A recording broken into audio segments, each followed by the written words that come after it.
To sharpen a pair of scissors, you will need obviously your scissors and a sharpening stone. Here I'm using a 1200 grit one, but anything in the range of 400 to 1600 should be perfectly suitable for general purpose sharpening.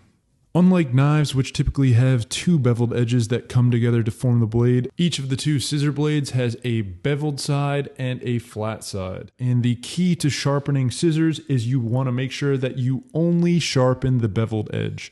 If you try to sharpen the flat edge, you are going to have a bad time and some even duller scissors.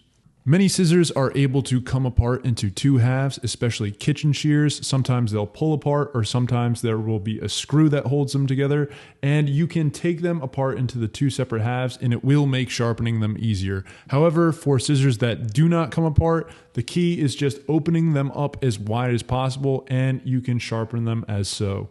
To actually start sharpening your scissor, first you will want to match the angle of the bevel of the blade, and to do this you can rest it onto the sharpening stone and slightly kind of rock it back and forth. This is definitely a feel thing, so you kind of have to play around with it, but you will notice it rest perfectly square with the sharpening stone, and once you get that bevel angle lined up, you should be good to go.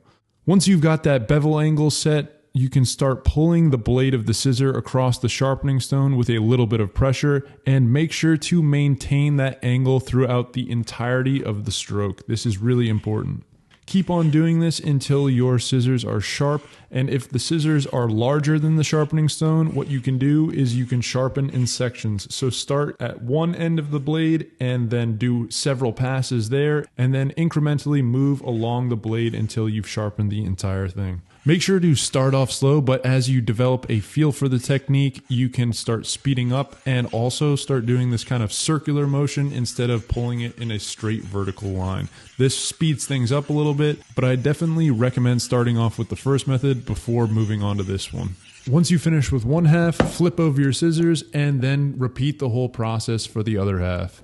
Anyways, that's pretty much it. Hopefully this was helpful. Thanks for tuning on in, and we'll catch you next time. Adios, amigos.